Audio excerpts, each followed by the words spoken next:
अस्सलाम वालेकुम। Lecture 82 start हो गया जी हमारा कैफ 5 का। अच्छा जी, क्वेश्चन नंबर 5 हमने करना है।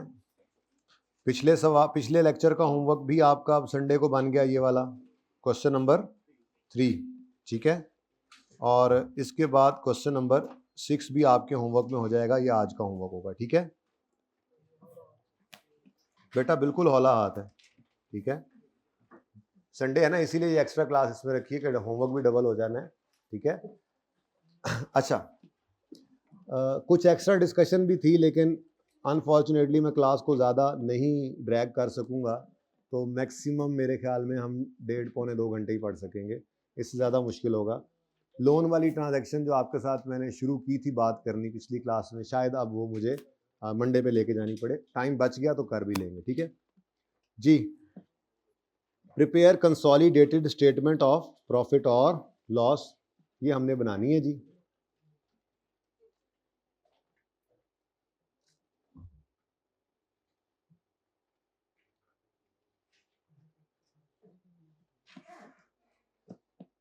जी कितना आया था हमारे पिछले साल में प्रॉफिट, ये पिछले साल में चौथा जो किया था हमारा प्रॉफिट एंड पे कितना आया था टोटल, पैट कितना आया था 4250, ठीक है। हो गया था एट्रीब्यूट, सही हो गया था ना एंड पे, सही एंड हो गया था ना सवाल। चलो अब इसको ज़रा तसल्ली से करते हैं विद एडजस्टमेंट्स।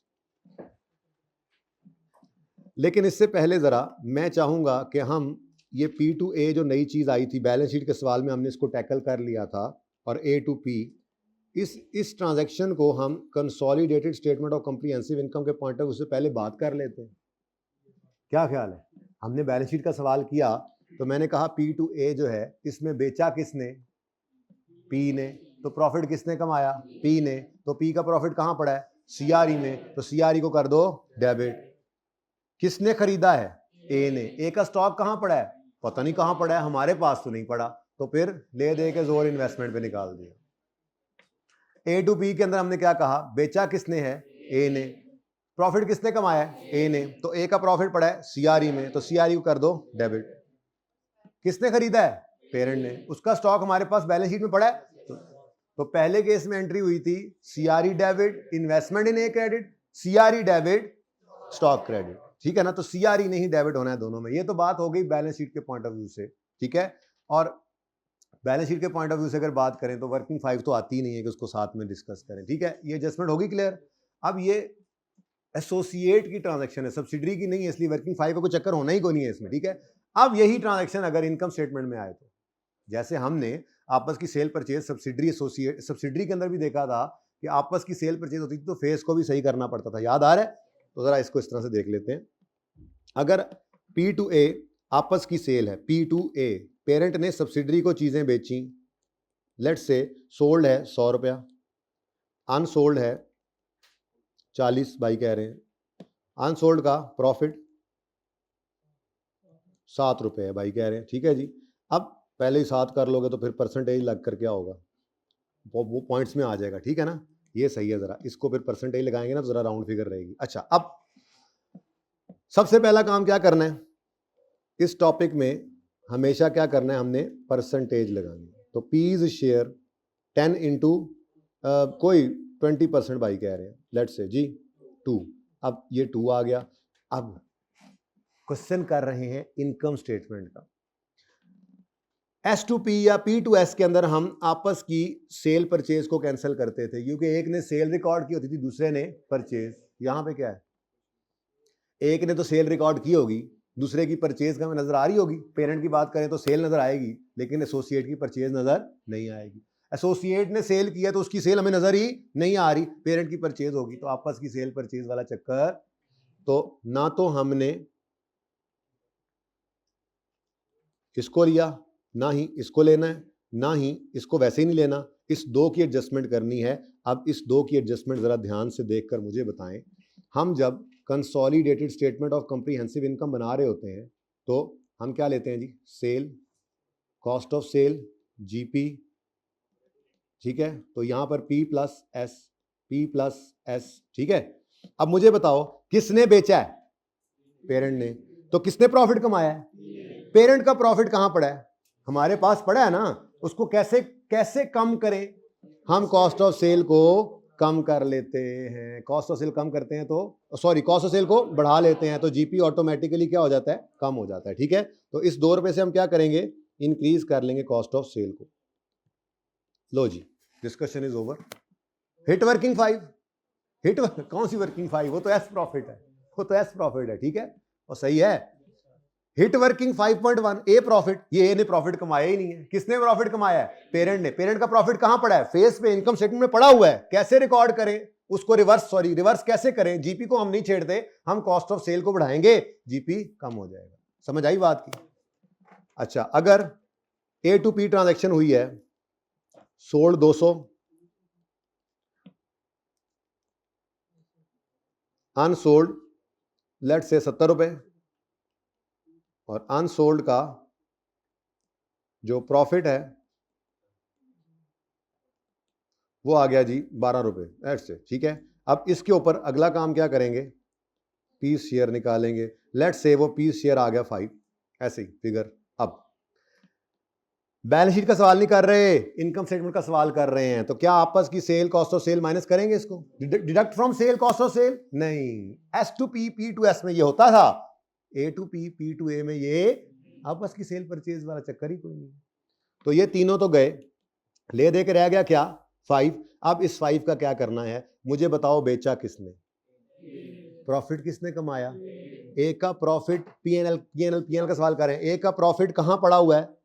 वर्किंग 5.1। सीआरई कहां से आ गई? इनकम स्टेटमेंट के सवाल में सीआरई कहां से आ गई? तो हमारे पास ए का प्रॉफिट पड़ा होता है वर्किंग 5.1 में, शेयर ऑफ, अभी बनाता हूं, share of profit from associate. तो वह एसोसिएट का प्रॉफिट हमारा 5.1 में पड़ा है, तो हम उसी में जाकर इसको हिट कर देंगे, यानी हम डेबिट कर देंगे, यानी डिक्रीज, पहले लिख दो, decrease working number 5.1 by, decrease मतलब डेबिट, डेबिट कर दो वर्किंग 5.1 को बाय ₹5। क्या ये 5 पहले ही परसेंटेज है यार, पता नहीं 12 को इंटू समथिंग किया था। ठीक है ना, 5 पहले निकाला हुआ मैंने, परसेंटेज लगाई नहीं थी मैंने, कुछ भी लगा लो। 2 है, 4 आया पता नहीं कहां से जी। सही है, सॉरी, ये ले जी। तो अगर पेरेंट ने बेचा, इधर देखो, ये भी कर ही लेते हैं। आगे क्या आ रहा होता है? ऑपरेटिंग एक्सपेंसेस,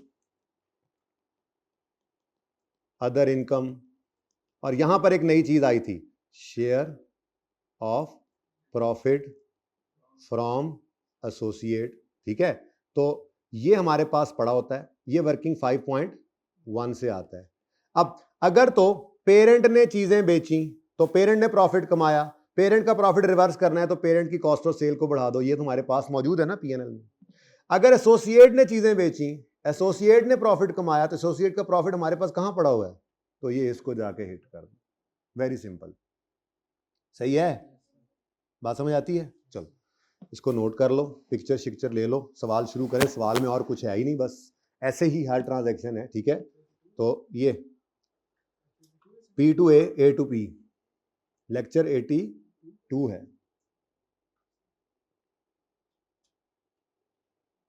इतनी सी बात है बस, ट्रांजैक्शंस आपको आती हैं, सिर्फ एसोसिएट के हिसाब से समझना था हमने। ठीक है, पिछली क्लास में आपको मैंने समझाया है कि पीबीटी से ऊपर एक लाइन आइटम ऐड कर देना है, एक लाइन सिर्फ देनी है हमने एसोसिएट को। बैलेंस शीट में एक लाइन, पीएनएल में एक लाइन। बैलेंस शीट में नॉन करंट एसेट्स में एक लाइन का नाम इन्वेस्टमेंट इन एसोसिएट, और पीएनएल के अंदर पीबीटी से ऊपर एक line share of profit from associate.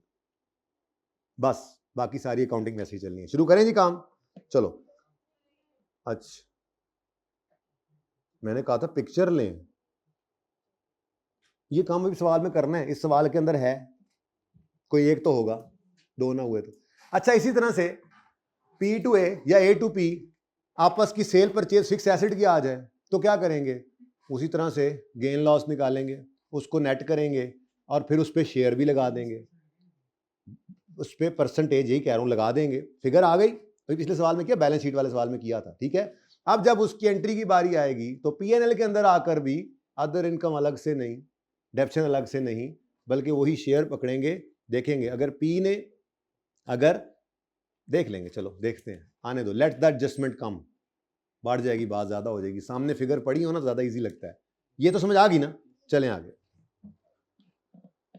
सबसे पहले जी क्या करना है आपने, पीएनएल बनाना है ना, 5वें सवाल का पीएनएल बनाना है। सबसे पहले तलवार निकालें और क्रच क्रच क्रच क्रच क्रच क्रच क्रच एंड नो क्रच, this is 5.1, this is 5, this is that is, this is that is, this is, marker सही है।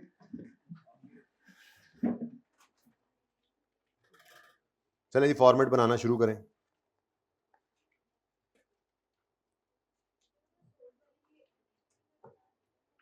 क्या सोल्ड को कह रहे हैं आप, सेल और कॉस्ट में से माइनस क्यों नहीं कर रहे? बेटा मुझे एक बात बताएं, क्या पी ने जो बेचा है वो पी की सेल में पड़ा है?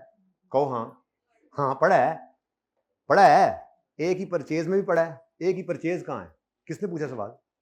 ए की परचेज कहाँ है? हम तो ए को लाइन बाय लाइन ऐड ही नहीं करते। तो एक तरह से सेल माइनस करोगे, दूसरी तरह से कॉस्ट ऑफ सेल यानी परचेज माइनस करने लगोगे तो कहां से लाओगे? है ही कोई नहीं। Got it?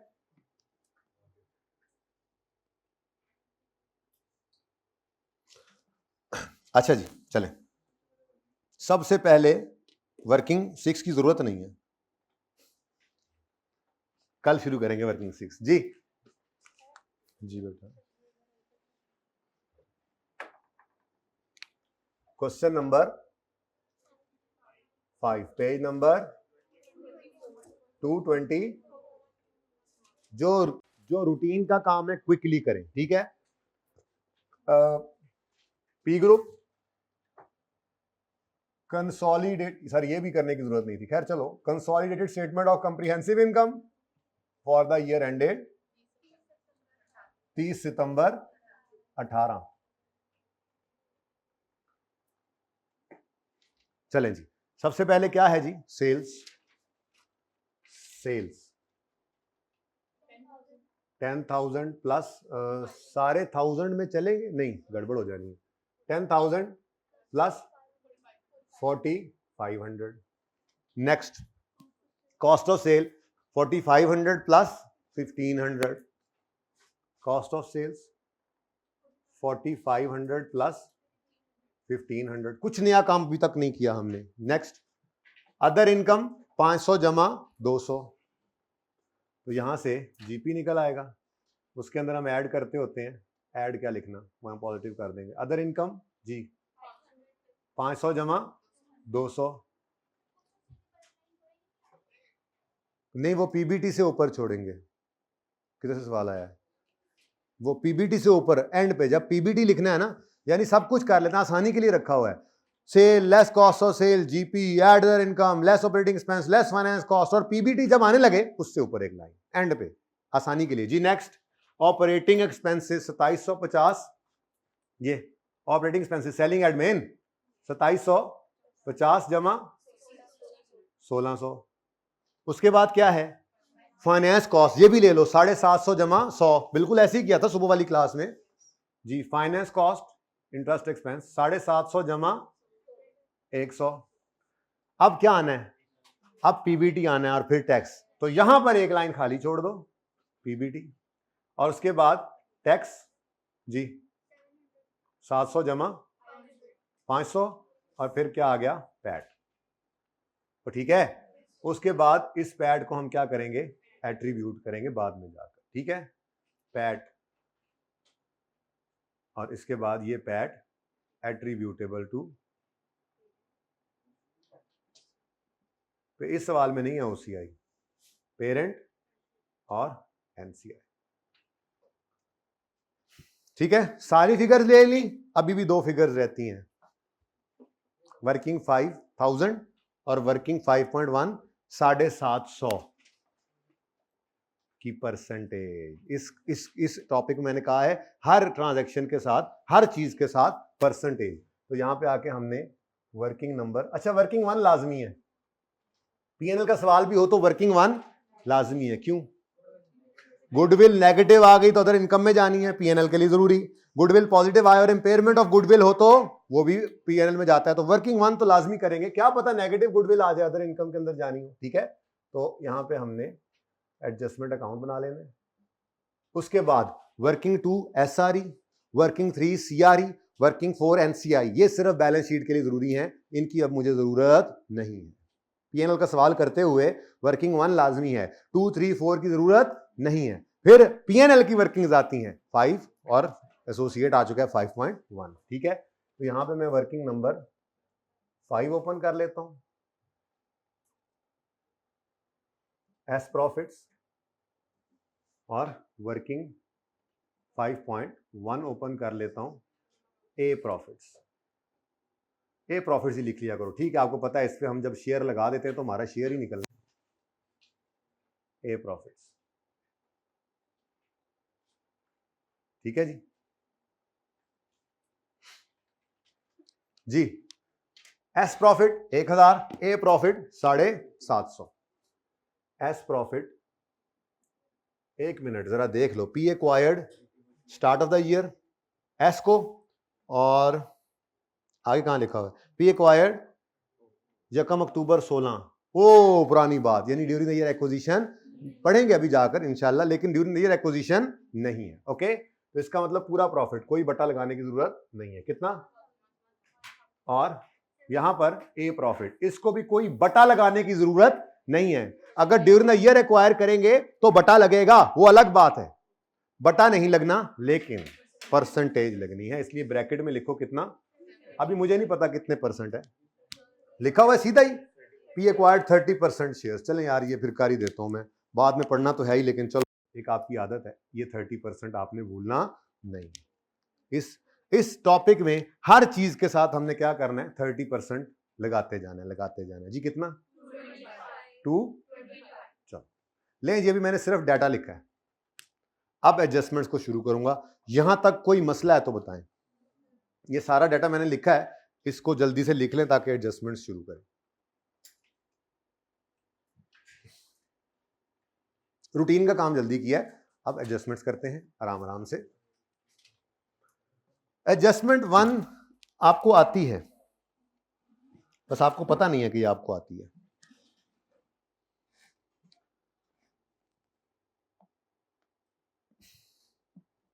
पढ़े, पी एक्वायर्ड 80% ऑफ एस, इसीलिए तो सब्सिडरी है ये।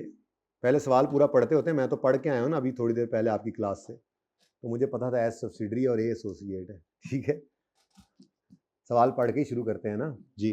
तो एस को जो as it line by line add किया और ए को जो हमने उड़ाया, उसका वजह यही थी। ठीक है, एसोसिएट है। खैर अभी तो शुरू है ना, हर सवाल ही ऐसा चल रहा है, बाकी तो नाम भी मुख्तलिफ हुआ करेंगे सवाल के पेपर के सवालों में तो।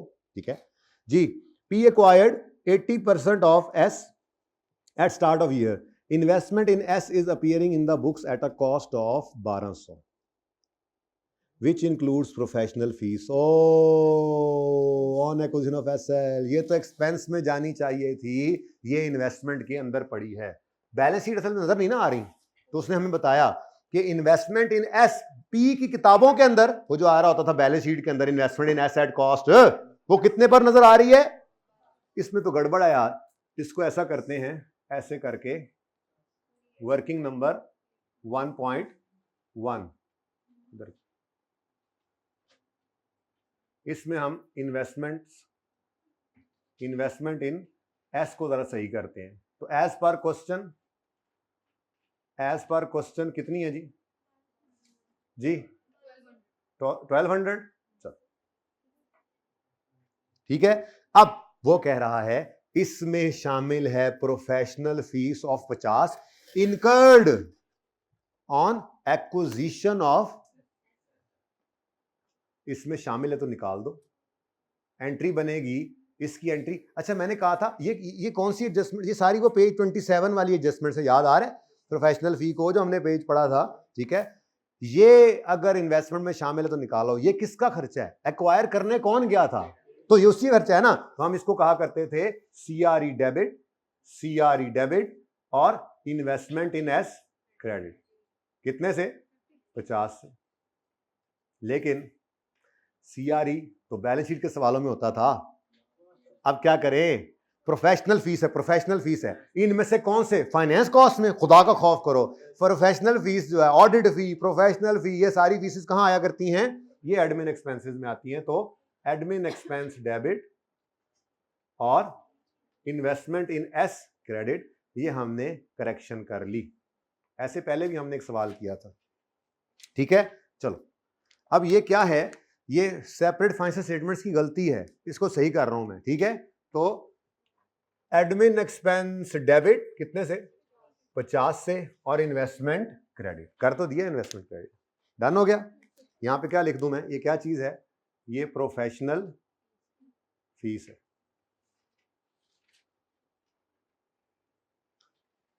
ठीक है। आगे बढ़े, नेक्स्ट आगे कहता है further a cash consideration of 1000 payable after, कुछ कैश आज ले लो, कुछ कैश 4 साल बाद ले लेना। याद आ रहा है, आज प्रेजेंट वैल्यू निकाल कर इसको इन्वेस्टमेंट में ऐड करते थे और फिर आहिस्ता आहिस्ता आहिस्ता इसको, कहानी कुछ यूं होती थी ना हमारी, हम यूं करते थे जी कि आज जिस दिन हम इसको खरीदने गए सब्सिडरी को, इस दिन हमने कहा कि जी 4 साल के बाद भाईजान आप 1000 रुपया ले लेना, 1000 ही है ना, इसको आज की प्रेजेंट वैल्यू पर लेकर आते थे। डिस्काउंट रेट कोई ना कोई सवाल में गिवन होगा, क्या कहते हैं, एप्लीकेबल डिस्काउंट रेट इज 12%। तो एप्लीकेबल डिस्काउंट रेट अगर 12% है तो इसको हमने क्या करना होता था, 1000 को 1.12 रेज़ टू पावर -4 कितना, 636, इसकी एंट्री किया करते थे हम इस दिन खड़े होकर, investment in S debit payable credit. याद आ रहा है। उसके बाद जब 1 साल गुजरता था तो हम इस इन्वेस्टमेंट, इसको पेएबल को ग्रो कराते थे, ये पेएबल ग्रो करता था, interest expense debit payable credit. याद आ रहा है, वही काम करना है हमने।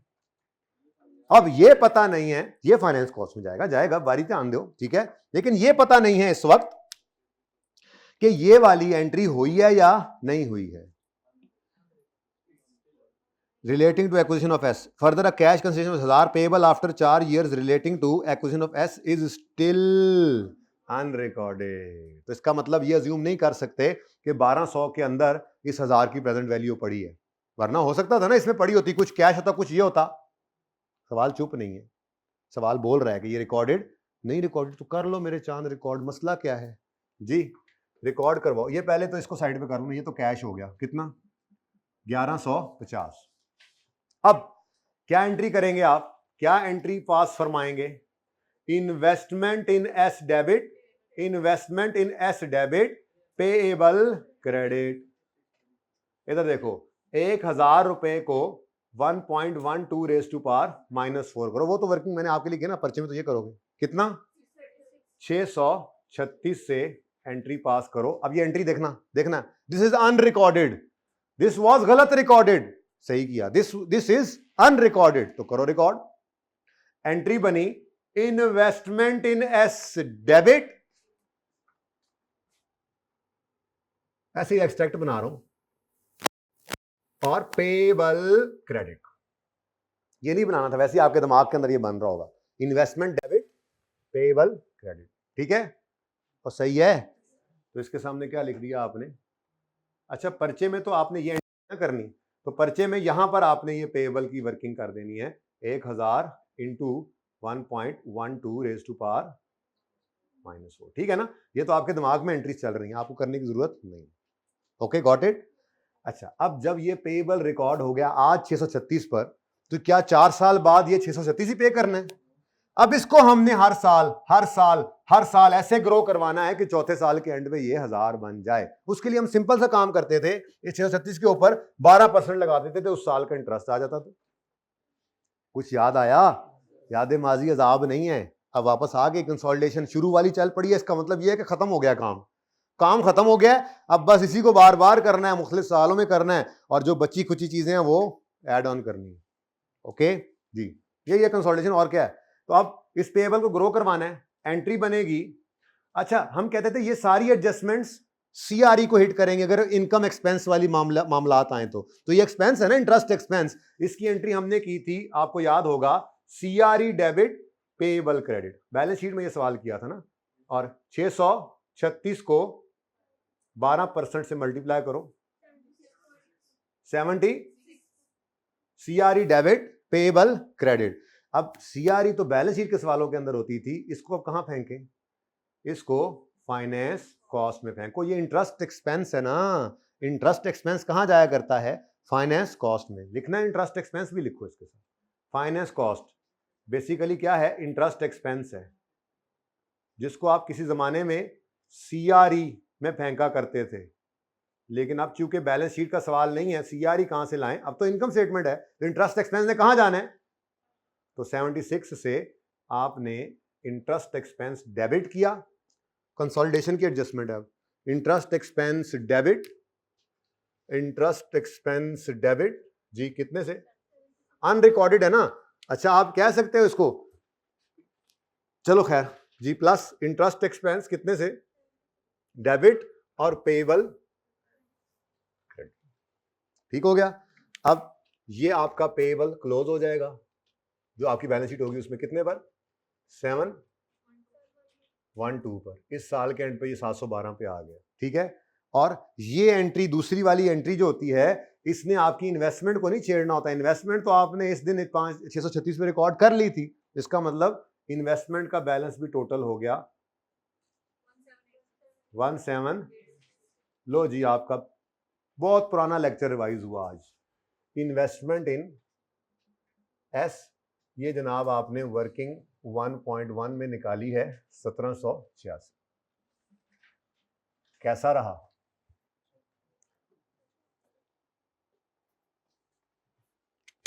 जी 1 इज डन। मुश्किल एडजस्टमेंट थी थोड़ी सी, इसलिए मुश्किल लगी थोड़ी सी कि रिवीजन। इधर देखो,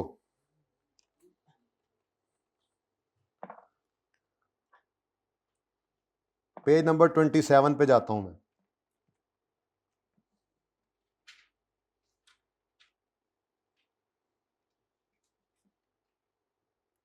पेज नंबर 27 कहां होगा सर? 26 के बाद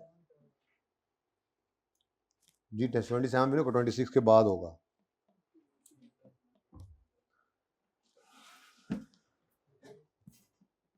मैसेज मुझसे मैं नहीं देखता होता। उसके बाद माशाल्लाह, चलो देखते हैं। दरमियान में कोई नहीं? सुभान अल्लाह। ये देखें जी, ये वाला भी आज करवाना था, प्लान में था। एक ये काम करना था और एक लोन वाली एडजस्टमेंट्स, ये दोनों फिर मैं आप पेंडिंग करके, तो आपकी क्लास सिर्फ एसोसिएट करवा के छोड़ दूंगा, फिर थोड़ा सा उधार आपका बाकी रह जाएगा। किसी वक्त टाइम दे देना मुझे, 15-20 मिनट, आधा घंटा मैक्सिमम। ठीक है। अच्छा जी सुने यार, मैंने मशवरा मांगा है आपसे यार, आप अजीब लोग हो यार, मजाक की सूझ रही है। आप अजीब आदमी है यार, पता नहीं कहाँ से आ जाते हैं ये सेठ साहब जी। इन्वेस्टमेंट डेबिट, पेएबल क्रेडिट, ये देखो interest expense debit, payable credit, यही वाली एंट्री है। तो ये एंट्री CRE को हिट करती थी, आज CRE नहीं, आज फाइनेंस कॉस्ट है हमारे पास। ठीक है जी, चलें आगे। याद आया कुछ? ये ना रिवाइज करना है आपने पेज 27 और उसके साथ रिलेटेड सारे सवाल, क्योंकि अब आगे हर सवाल में आपको मिलेंगे। एसोसिएट के सवाल जरा पास पेपर पे नजर तो डाल के देखना, आपको सवालों के अंदर ये नजर आएगा, 2-3 के अलावा हर एक में। इसलिए आज एक काम ये भी कर लेना, पेज 27 को रिवाइज कर लेना। ठीक है। Next, P acquired 30% of equity share capital of A on यकम अक्टूबर। 30% एक्वायर किया है। अच्छा, शेयर कैपिटल वो P का शेयर, P ने A का 30% एक्वायर किया, इसीलिए तो पता लग गया था हमें कि ये एसोसिएट है। लेकिन कितने का एक्वायर किया है ये उसने नहीं बताया। कहाँ आता था ये इन्वेस्टमेंट इन ए की वर्किंग में डेबिट साइड पे लिखते थे कॉस्ट। क्योंकि बैलेंस शीट में बना नहीं रहा, तो मुझे इन्वेस्टमेंट इन ए की रिक्वायरमेंट भी कोई नहीं है। कोई नहीं, अच्छी बात नहीं दिया तो बस मुझे ये पता लग गया कि 30% शेयर होल्डिंग है, ये एसोसिएट है, और PNL बना रहा हूं तो प्रॉफिट चाहिए था, वो मैंने लिख लिया हुआ है ऑलरेडी। जी को मसला। चलें आगे। ले जी, P provided a loan of क्या? अच्छा, applicable share capital and retained earning of S on acquisition date were. S की सिर्फ दी है उसने, तो पी की रिटेन्ड अर्निंग्स भी मुझे नहीं चाहिए, क्योंकि ये भी कहां लेकर जाते थे, क्लोजिंग माइनस प्री वर्किंग 7 में। तो ए को छोड़ो, हाँ एस की ये दोनों चीजें इसलिए चाहिए क्योंकि वर्किंग 1 कर रहे हैं, गुडविल का पता लगेगा, तो ये दोनों चीजें गिवन है, ये भी लिख लो। शेयर कैपिटल कितना जी 4000, और रिटेन्ड अर्निंग्स वो जहां से प्री डेबिट करते थे वो रिक्वायर्ड नहीं है आज मुझे, ठीक है जी 1800। चलें आगे। अब आप पॉइंट हो गया पूरा, 1 भी गया, 2 भी गया, 3 पढ़ो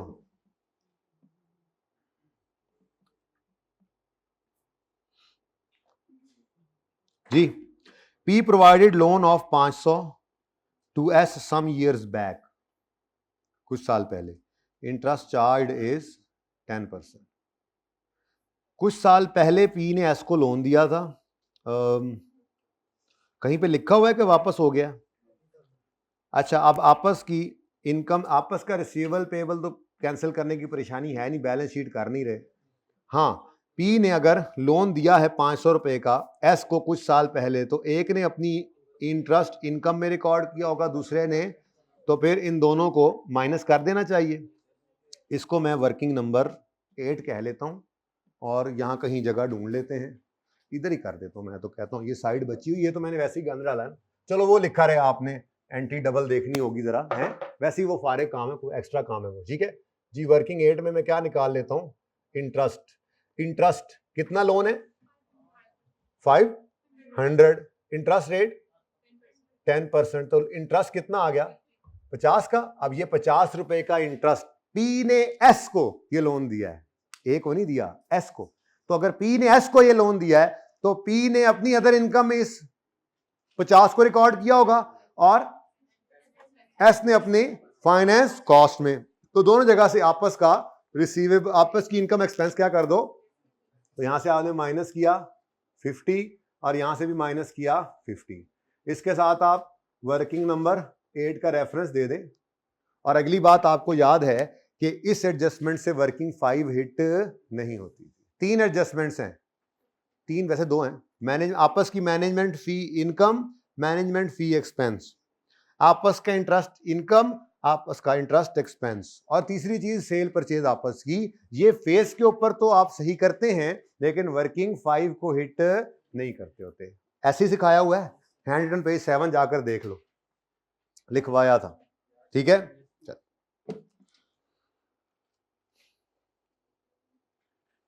चलें आगे। चलो जी, ये एडजस्टमेंट तो आप कर दो मुझे, जल्दी करो जी, वक्त कम, मुकाबला सख्त है, ये तो आप कर ही लोगे, जल्दी करो, शाबाश।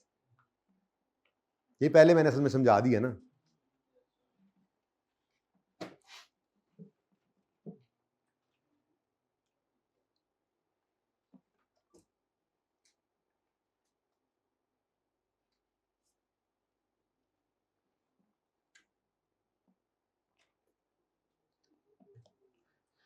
During the year in each month, A sold goods costing 80 to P at cost plus, बस अंग्रेजी की मार है। वर्किंग नंबर 9 आ गई, A टू P है क्या? चलो, during the year P sold, चलो P टू A कर दो यार, LO, पहले वो हो जाती तो क्या था, बाद में ये कर लेते। P टू A, during the year P sold goods to A for 1000, sold 1000, at the year end A still held 1/4 of these goods in inventory, unsold, 1000 का 1/4 यानी कि 1/4, 1/4 यही होता है ना, कितना, कहीं मार्कअप मार्जिन नहीं given. Profit element on unsold stock is, तो अनसोल्ड का प्रॉफिट दे दिया उसने, कितना 200। लेकिन ये भाईजान आ गए हैं, तो हर ट्रांजैक्शन के साथ क्या कर रहे हैं, तो पीस शेयर 200 का 30% जी। अब इस 60 के बारे में आपको मैंने समझा दिया। किसने बेचा, किसने बेचा, तो प्रॉफिट किसने कमाया हुआ है, पी का प्रॉफिट रिवर्स करना है तो कॉस्ट ऑफ सेल बढ़ा दें। पी का प्रॉफिट हमारे पास मौजूद है, ये पी का प्रॉफिट कम करने का तरीका क्या है, पी की जीपी को हम नहीं चाहिए, बैलेंसिंग निकलता होता है ना, तो हम क्या करें, कॉस्ट ऑफ सेल को बढ़ा दें। तो यहां पे मैंने आपको क्या सिखाया था अभी थोड़ी देर पहले कि हम क्या करेंगे, ये देखें लिखा हुआ है इंक्रीज कॉस्ट ऑफ सेल। तो increase cost of sale with 60।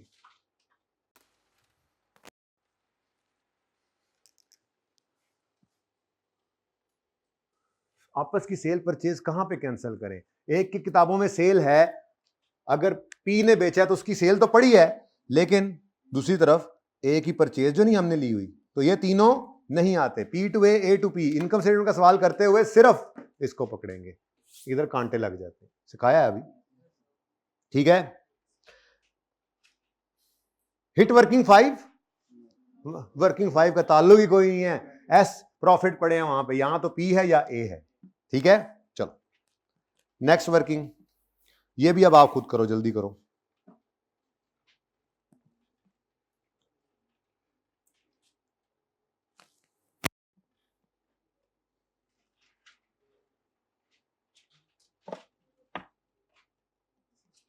A to be है,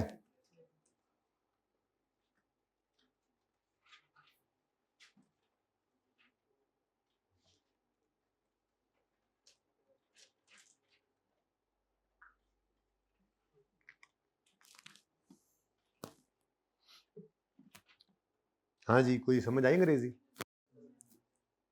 कितने बच्चों ने कर ली है? जैसे अभी तो 2 मिनट भी नहीं हुए, 1 मिनट भी नहीं हुआ, आपने कर भी ली। छोटा सा सवाल है, सारी एडजस्टमेंट रिपीट हो रही हैं, बस मसला ये है कि एस की जगह जहां पहले एस होता था अब ए है, और उल्टा आसानी लग रही है हमें, ठीक है। चलो, during the year in each month, हर महीने ए सोल्ड गुड्स, ओए जालिम ने ये लाइन लिख दी ना जो बीच में डिब्बा ये मैंने लगाया है, costing 80 two P at cost plus. असल में ना कहानी कुछ इस तरह से है, ए टू पी है, सोल्ड सेल, फिर उसके बाद ओपनिंग, परचेजेस, क्लोजिंग। असल में ना इसने 80 की चीजें खरीद कर आगे 80 की नहीं बेची, बल्कि 80 वाली चीज को एटा मार्क प्लस है ना, मार्कअप हो गया ना, तो ये 80 100 पर है, इसको 120 कितना बनता है, ये 96 का बेचा, 96 की इसकी सेल बनी। असल में जालिम ने ये बात कर दी, जरा घुमाकर दे दिया सवाल, ठीक है ना, मैं ये नहीं बना रहा, मैं तो वैसे बता रहा हूं, ठीक है, कि यहां पर हमने क्या करना है, हमने जो सोल्ड की फिगर लेनी है वो 80/100 इंटू 120 करके लेनी है। कोई मसला इसमें? ये बात समझ आती है? मिटा दूं ना ये वाला, ऐसे ही फजूल था, सिर्फ समझाना था कि उसने क्या बोल दिया सवाल में, 80 रुपए की चीज खरीद कर पी को उसने मार्कअप पे बेची है, तो सोल्ड की फिगर तो नहीं ना दी उसने, कॉस्ट की जालिम ने दे दी फिगर, हमें सोल्ड की चाहिए होती है, आपस की सेल की फिगर चाहिए होती है। Next, at the year and 75%, अच्छा अब ये क्या है, during the year in each month, वैसे तो मसला कोई नहीं है, इन ईच मंथ ना भी करो, लेकिन चलो ये 1 महीने का आया है, ये क्या है जी, 1 महीने की सेल है, इन ईच मंथ 80 रुपए की चीजें बेची हैं उसने, तो इसका मतलब पूरे साल में कितने की बेची हैं, इंटू 12 कर दो, 12 मंथ्स जी, 1152, ठीक हो गया, ये समझ आई है बात? जरा जुमला दोबारा पढ़ो।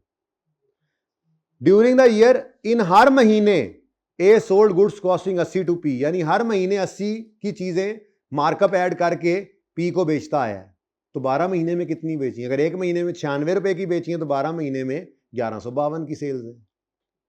और सही है, ये समझ आगे चलूं? नहीं समझ आई? 75% ऑफ द गुड्स परचेज्ड इन सितंबर, ये आखिरी महीना है, यार ये करने की जरूरत ही नहीं थी, चलो कोई बात नहीं। अनसोल्ड, फिर चलो कोई नहीं, प्रैक्टिस तो होगी ना। अनसोल्ड सिर्फ 96 का 75%, कितना? 72, ठीक है जी, ये अनसोल्ड आ गया।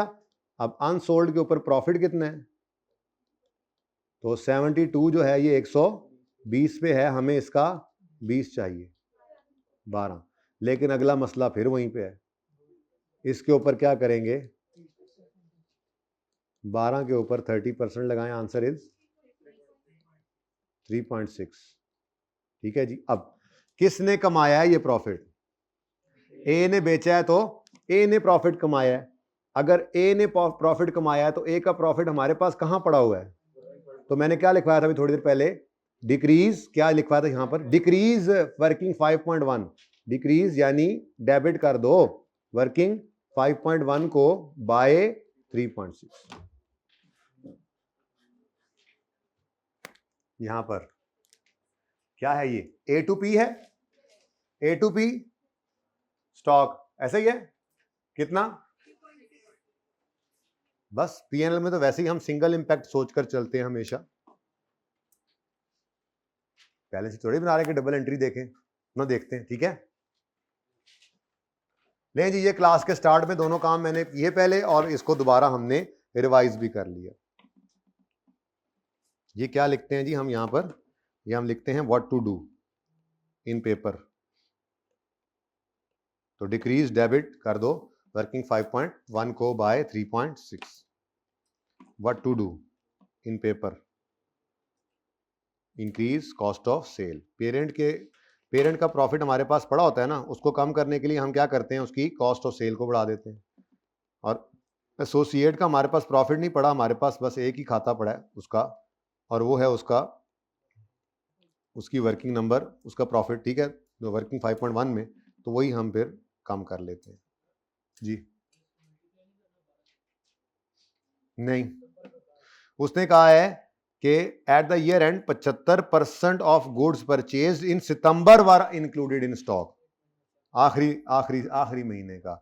असल में तो ये मैं वैसे ही करवा गया, असल में तो अगर वो सितंबर की बात ना करता तो पूरा 1152 पकड़ के हम 75% कर देते ना। ओके जी, सही है। चलें आगे, एडजस्टमेंट 6,